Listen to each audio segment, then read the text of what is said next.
On est ici pour en apprendre plus sur l'algorithme du hierarchical clustering. C'est l'algorithme le plus simple à connaître si on veut entraîner des modèles de clustering. Cette formation est assez longue, donc si vous ne voulez pas perdre la référence à cette formation, abonnez-vous à la chaîne. Si suivre une formation sur YouTube n'est pas la meilleure façon pour vous d'apprendre, j'ai créé une version texte sur mon site, donc gratuitement, que vous pourrez retrouver en description. Vous pouvez également retrouver tous les documents et les codes via un lien dans la description également.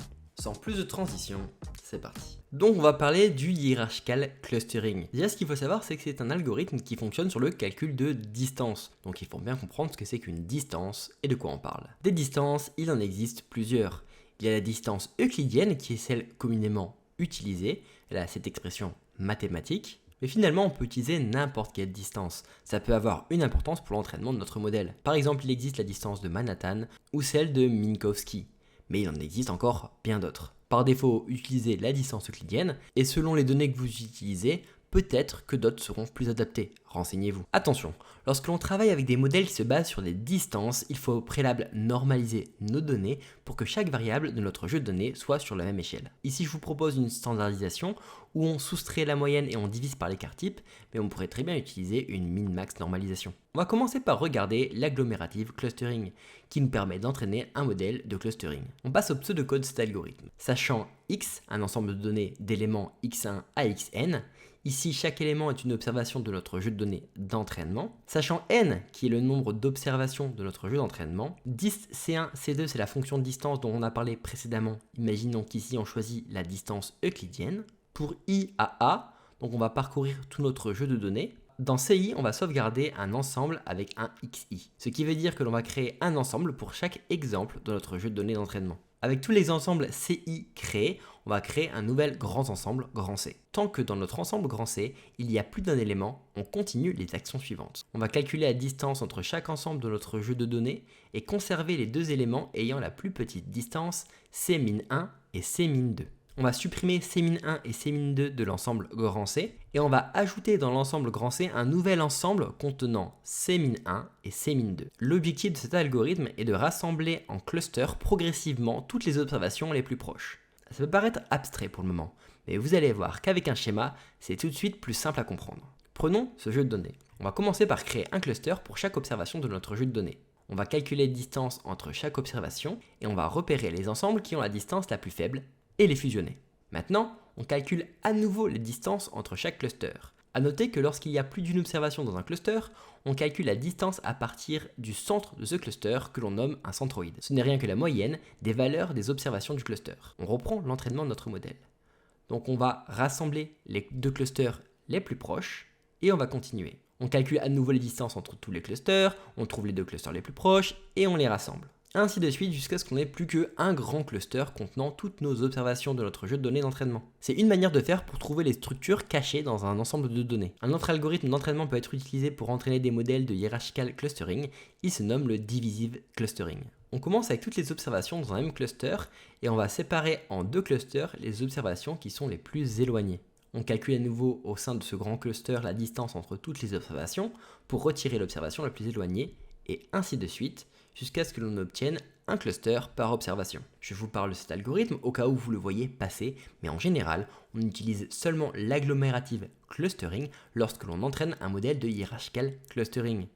Donc on ne va pas trop en parler dans la suite de la vidéo. Pour le moment, on a vu comment rassembler des données quand elles étaient proches les unes des autres. Mais on n'a pas vu comment obtenir nos clusters. L'avantage ici, c'est que l'on n'a pas besoin de savoir le nombre de clusters a priori pour lancer l'entraînement. On lance l'entraînement de notre modèle et on voit ensuite combien de clusters on désire. Une chose intéressante que l'on peut construire avec le hierarchical clustering, c'est un dendrogramme. Il va retracer le rassemblement des observations lors de l'entraînement de notre modèle. On va d'abord rassembler ces deux observations, puis celle-ci, puis on rattache cette observation à notre cluster précédent, puis grossir le premier cluster, et ainsi de suite jusqu'à obtenir un cluster incluant toutes les observations de notre jeu d'entraînement. Pour savoir combien de classes on veut dans notre modèle de clustering, on va calculer la métrique SSE ou distorsion pour chaque nombre de classes. Et ensuite, on va utiliser la méthode du coude pour savoir le nombre de classes adéquat pour notre problématique. Toute cette méthodologie, je l'ai déjà présentée dans la précédente vidéo sur le clustering. Si vous n'avez pas vu, je vous encourage à aller voir car c'est très important pour comprendre les modèles de clustering. Imaginons qu'ici, on veut 3 classes. On peut tracer une ligne sur notre dendrogramme lorsque l'arbre n'a plus que 3 branches. Les observations dans la première branche feront partie du premier cluster. Les observations dans la deuxième branche feront partie du deuxième cluster. Et les observations dans la troisième branche feront partie du troisième cluster. C'est bon, maintenant vous savez tout sur la théorie du hierarchical clustering. Mais bon, avoir compris tout de suite la théorie, ce n'est pas tout. Si vous ne l'appliquez pas maintenant, vous allez tout oublier. C'est pour cela que dans la suite de cette vidéo, on va implémenter from scratch avec Python le hierarchical clustering pour essayer de bien comprendre comment tout ça marche. Si pour vous, tout ça n'est pas encore clair, vous verrez, en l'implémentant avec Python, ça sera bien plus facile de tout comprendre. Encore une fois, vous pourrez retrouver tous les documents et codes avec un lien directement dans la description. Allez, c'est parti pour tout recoder. Donc nous voilà dans le notebook pour recoder from scratch le hierarchical clustering avec Python. On va d'abord commencer par importer les packages. Maintenant, on va créer notre jeu de données. Donc l'idée, c'est que l'on va créer donc 3 distributions différentes en utilisant des noix normales. Ici, le but n'est pas de résoudre un vrai problème de la vie réelle, mais de créer un jeu de données visible en 2 dimensions pour voir si nos fonctions fonctionnent bien dans le hierarchical clustering. On voit que c'est un problème assez facile et les 3 distributions se séparent plutôt bien. Maintenant, on va rentrer dans le vif du sujet en créant notre classe. On va créer la première fonction init qui est notre initialisation de notre classe. Dans les modèles de hierarchical clustering, on ne va pas avoir 1000 arguments, on va avoir seulement un k qui sera le nombre de classes que l'on cherche à découvrir dans les structures cachées de nos données. On va tester si on n'a pas fait de faute, si on arrive bien à accéder aux données k de notre objet. Celle-là, par exemple, on va passer à la suite avec la fonction pour calculer les distances. Ici, on va utiliser la distance euclidienne. Donc je rappelle rapidement l'expression mathématique du calcul d'une distance euclidienne. Maintenant, on va l'implémenter dans notre fonction. Donc on fait un copier-coller de la classe qu'on a écrit juste au-dessus. Et on va ajouter une fonction qu'on va nommer Euclidean Distance. Donc l'Euclidean Distance, c'est une static méthode, donc elle n'a besoin d'aucune information de l'objet pour être utilisée. Elle va recevoir 2 arguments A et B. L'objectif sera de calculer la distance euclidienne entre A et B. C'est assez simple, on va faire la racine carrée de la somme de A moins B au carré. On va initialiser un vecteur A avec des valeurs aléatoires et un vecteur B. On va essayer de calculer une distance euclidienne entre A et B. Et on voit qu'on n'a pas d'erreur. Je ne fais pas plus de tests que la dimension parce que la fonction est assez simple et elle me semble bonne.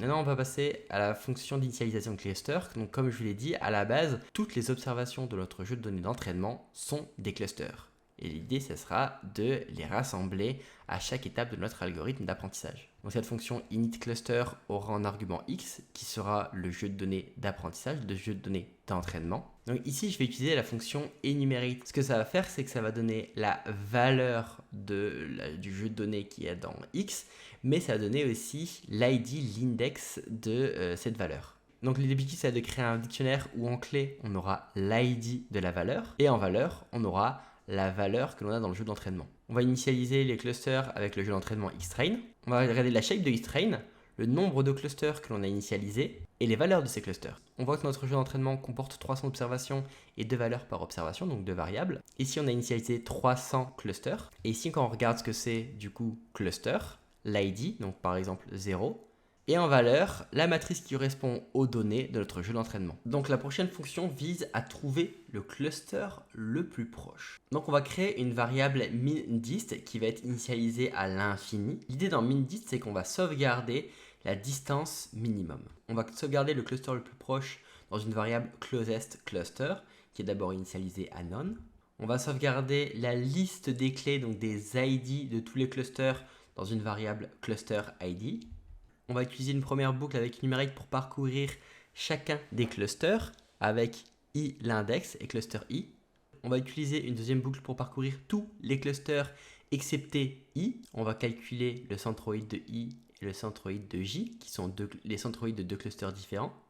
On va calculer la distance entre le centroïde i et le centroïde j. Si la distance calculée entre ces 2 clusters est plus petite que la distance minimale, alors on met à jour minDist par cette nouvelle distance. Et on sauve également dans closestCluster le cluster i et le cluster j qui sont les 2 clusters les plus proches. Maintenant, on va tester cette nouvelle fonction qui est censée nous retourner les clusters les plus proches. On voit qu'on a une petite coquille qu'on va corriger assez rapidement. On voit qu'on a sûrement une deuxième coquille dans le code parce que ici, les valeurs des clusters qui sont censés être les plus proches sont assez loin l'un de l'autre. On voit qu'en fait c'est la mise à jour de MinDist qui était censée recevoir la distance la plus faible, qui est en fait là changée en MinDit, qui en fait ne mettait jamais à jour la distance minimum. Donc ça a renvoyé 2 clusters au hasard. Une fois la correction effectuée, on voit que les valeurs des 2 clusters sont vraiment très proches. Donc le résultat me paraît plus réaliste. Maintenant passons à la fonction qui permet de créer un nouveau cluster. On fait un copier-coller de la classe et on rajoute la fonction merge cluster, qui prend en argument CIID, donc l'ID d'un premier cluster, CJID, donc l'ID d'un deuxième cluster. L'objectif sera de merger ces 2 clusters en un unique cluster.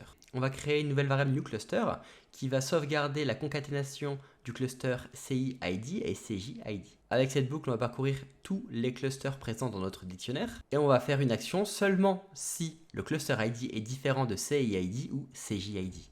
L'objectif sera d'ajouter les anciens clusters à notre nouveau dictionnaire. On obtiendra newCluster qui est notre nouveau dictionnaire contenant tous nos clusters, qui contiendra tous les anciens clusters, et la concaténation des clusters CIID et CJID. Maintenant, on va tester tout ça. On va chercher les 2 clusters les plus proches et les fusionner en un même cluster. Ensuite, on va print le nombre de clusters qui résultent de cette fusion. Et on voit qu'avant, on avait 300 clusters et qu'après cette fusion, on a bien 299. Donc la fusion a bien fonctionné. Précédemment, chaque cluster était composé d'une seule observation.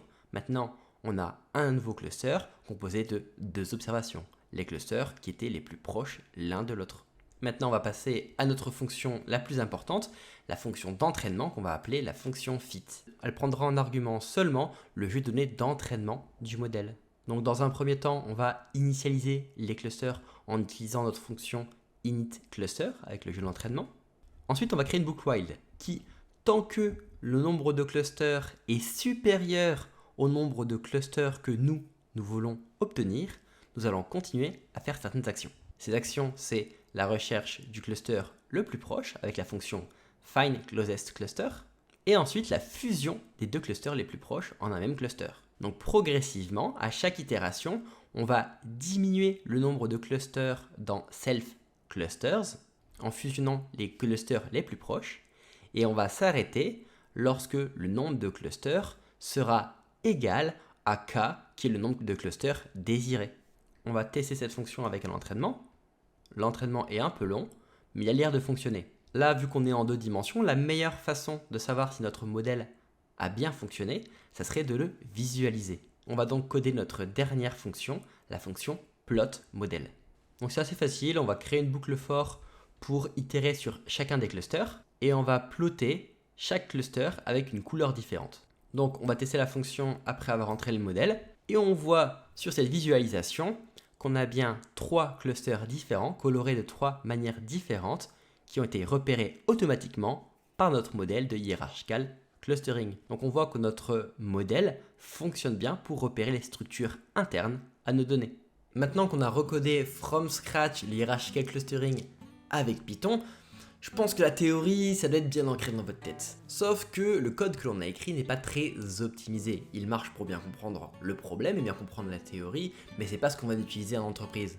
Ce qu'on va utiliser en entreprise, c'est la bibliothèque scikit-learn qui est très optimisée et qui nous permet d'entraîner des modèles de hierarchical clustering, de les sauvegarder et de les mettre en production facilement. Donc dans la suite de cette vidéo, on va apprendre comment utiliser le package scikit-learn et la fonction hierarchical clustering pour entraîner des modèles pro de hierarchical clustering. Je vous rappelle encore une fois que vous pouvez accéder aux documents et au code de cette formation directement dans un lien en description. Allez, c'est parti pour découvrir la fonction hierarchical clustering de scikit-learn. Maintenant, on va voir comment utiliser la fonction de scikit-learn pour entraîner des modèles de hierarchical clustering. Déjà, la fonction s'appelle agglomerative clustering car l'algo agglomérative est celui qui est utilisé.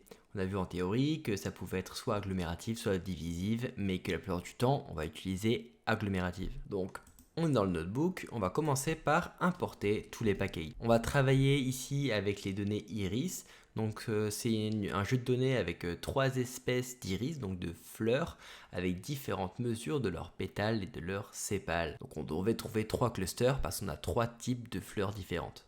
On va séparer notre jeu de données en entraînement et test. et on va normaliser les données afin que toutes les données soient sur la même échelle. Maintenant, on peut commencer à utiliser scikit-learn. On va commencer par déterminer le nombre de clusters le plus optimisé pour séparer notre jeu de données. Donc pour cela, on va faire une boucle. Pour chaque modèle, du coup, on va l'initialiser, on va l'entraîner, prédire les classes pour notre jeu d'entraînement et calculer le score de silhouette et le stocker dans DBScore. On va l'appeler finalement score. Allez, on lance l'entraînement. On voit que pour chaque classe supplémentaire, le score de silhouette baisse parce que plus il y a de classes, plus les données sont homogènes. On va utiliser la méthode du coude pour choisir le nombre de classes. Ici, on voit qu'on a un coude pour 3 classes et un coude pour 5 classes. Donc le coude pour 3 classes, on s'en doutait parce qu'à la base, il y avait 3 fleurs différentes. Une petite technique, lorsque vous avez 2 coudes dans vos données, je vous conseille toujours de prendre le chiffre le plus bas. Plus vos modèles sont simples, mieux c'est. Donc appliquez toujours cette règle, simplifiez vos modèles et vos process au maximum. Donc on va retenir 3 pour notre nombre de classes. On va initialiser avec 3. On va entraîner et prédire notre jeu d'entraînement ici. On va calculer le silhouette score, on a un silhouette score de 0,47. Je rappelle, le silhouette score c'est entre -1 et 1. 1 c'est parfait, -1 c'est horrible. Maintenant on va visualiser notre clustering sur un graphique là, avec le longueur des pétales ici et longueur des sépales là. Donc on voit ici qu'on a nos modèles, donc 3 classes, une classe ici, une classe là et une classe là. Maintenant, on va visualiser les vraies classes des fleurs et on voit qu'à peu de choses près, notre modèle a réussi à comprendre la structure globale des données. Donc vous avez vu, utiliser scikit-learn, il n'y a rien de compliqué. Ce qu'on va faire maintenant, c'est passer un coup sur les différents paramètres que propose la fonction et les différents attributs. Pourquoi ? Même si le hierarchical clustering, c'est pas l'algorithme le plus complexe, parfois vous aurez peut-être besoin d'utiliser certains de ces paramètres, donc autant savoir comment l'utiliser. On va commencer par le premier paramètre, n-clusters. Donc on l'a vu précédemment, c'est le nombre de classes homogènes que le modèle va essayer de récupérer dans vos données. On peut essayer de faire un apprentissage avec 2 classes. Donc on voit qu'ici, le jeu de données était séparé en 2 classes. Si on met 5, il va essayer de le séparer en 5 classes. Voilà, 5 séparations qui se paraissent pas trop improbables. Le deuxième paramètre est Affinity. Affinity est l'ancien argument pour gérer la métrique utilisée pour calculer les distances lors de l'entraînement de notre modèle. Le paramètre ici va être bientôt supprimé, donc veuillez ne pas l'utiliser. À la place, il faut utiliser l'argument métrique. Par défaut, il utilise la distance euclidienne, mais on peut utiliser d'autres métriques. Par exemple, si j'utilise la distance euclidienne et je vois la segmentation que mon algorithme a pu me faire, mais imaginons là, hop, j'utilise la métrique de Manhattan. Donc on voit que là, la segmentation n'est pas la même en fonction de la métrique utilisée. Donc par défaut, je vous recommande d'utiliser la distance euclidienne, mais après, tout dépend de votre cas, ça peut être des fois plus intéressant d'utiliser d'autres métriques. On a ensuite l'argument memory. Donc memory permet la sauvegarde en cache du graphe de calcul lors de l'entraînement. Bon, je n'ai jamais essayé, je n'ai pas vraiment vu de cas d'application où ça pourrait être utile. Donc par défaut, bon, laissez la valeur par défaut, ça ne lui influencera en rien votre entraînement. Ensuite, on a Connectivity. Connectivity permet de donner des informations sur la structure de données pour aider ou contraindre la segmentation du jeu de données. Donc, cet argument est utile lorsque l'on a des contraintes que l'on veut ajouter à notre clustering ou nos données sur la structure des données que l'on aimerait incorporer et qui ne sont pas forcément des variables dans notre jeu de données. Donc la plupart du temps, l'entraînement des données est non supervisé. Donc on n'a pas d'informations supplémentaires à donner à l'algorithme. L'algorithme trouve les structures internes des données par lui-même. Ensuite, on a Compute Full Tree. Donc par défaut, l'algorithme s'arrête lorsque le modèle a atteint le nombre de clusters demandés pour une question d'optimisation. Ça ne sert à rien de continuer à calculer si on a atteint la cible. Dans certains cas, par exemple, si vous voulez extraire le graphe de calcul complet, il est impératif de laisser l'algorithme d'entraînement continuer le calcul même après avoir atteint le nombre de clusters demandés. Dans ce cas, vous pouvez mettre true à cet argument. Mais dans 90% des cas, ça ne sert à rien, donc laissez la valeur par défaut. Donc là, ici, je parle sur la documentation de scikit-learn, mais bien sûr, je vous ai mis tout ça dans le notebook. Où j'explique comment utiliser la fonction hierarchical clustering de scikit-learn. Pour avoir accès à ce notebook, je le répète, il y a un lien dans la description pour accéder à ce notebook et à tous les codes dans cette vidéo et même au document, donc la présentation en début de vidéo. On a maintenant Linkage. Linkage est le critère utilisé pour déterminer comment fusionner les clusters. Personnellement, j'utilise toujours Word qui est la valeur par défaut, mais cet argument a du sens de changer selon le problème que vous êtes en train de résoudre. Word vise à minimiser la variance des clusters fusionnés. Average utilise la moyenne des distances de chaque observation des deux clusters. Et le linkage complet au maximum utilise les distances maximales entre toutes les observations des deux clusters. Il y a également la valeur simple qui utilise le minimum des distances entre toutes les observations des deux clusters. On a ensuite distance threshold qui permet de fixer un seuil de distance à partir duquel les clusters ne seront pas fusionnés. Lorsque vous savez à l'avance le nombre de clusters que vous voulez, cet argument ne sert à rien. Donc vous pouvez l'ignorer si vous avez préalablement utilisé la méthode du coude. Si par contre vous ne savez pas combien de clusters vous voulez avoir, vous pouvez dire que vous fixez une distance à laquelle on ne fusionne pas deux clusters et donc vous entraînez votre modèle et à la fin vous aurez un nombre de clusters en fonction de cette distance. Donc par défaut, je vous recommande plutôt d'utiliser la méthode du coude. Et pour finir par les arguments, on a compute distance. Compute distance conserve les calculs des distances. Si vous ne voulez pas faire de dendrogramme, vous n'êtes pas obligé de l'utiliser, car ça va utiliser plus de ressources et ça va allonger le temps de calcul. Par contre, si vous voulez créer un dendrogramme, vous êtes obligé de mettre cet argument à true. Ici, j'ai mis une fonction qui permet de tracer un dendrogramme, donc c'est pas moi qui l'ai écrit. J'ai trouvé directement sur scikit-learn ici, hop, cette fonction ici. Et on voit, donc là j'entraîne un modèle et je vais regarder notre dendrogramme. Ici, le dendrogramme, je rappelle, c'est les fusions des différentes observations en cluster dans notre jeu de données. Donc ici, j'ai dû mettre compute distance égale true. Si je l'enlève, hop, il ne peut pas le faire parce qu'il n'a pas les distances. Donc voilà, si vous voulez utiliser un dendrogramme, obligé de mettre compute distance égale true. Et là, on a bien notre dendrogramme. On a fini avec les paramètres, maintenant on va passer aux attributs. Bon, c'est pas forcément le plus intéressant, c'est assez facile à comprendre, mais je vais quand même les passer rapidement. On a nCluster qui retourne le nombre de clusters du modèle, donc pas vraiment utile si on lui a dit combien de clusters on veut lors de l'entraînement. Ça peut être intéressant lorsque l'on entraîne le modèle seulement en lui mettant un threshold pour savoir combien de clusters il a repéré dans la structure de nos données. Ensuite, on a label ici qui retourne le numéro du cluster pour chaque observation. Donc c'est un peu comme la fonction predict pour obtenir les labels de nos données. Vous pouvez remarquer ici dans les méthodes de cette fonction, on n'a pas de méthode predict. Pourquoi?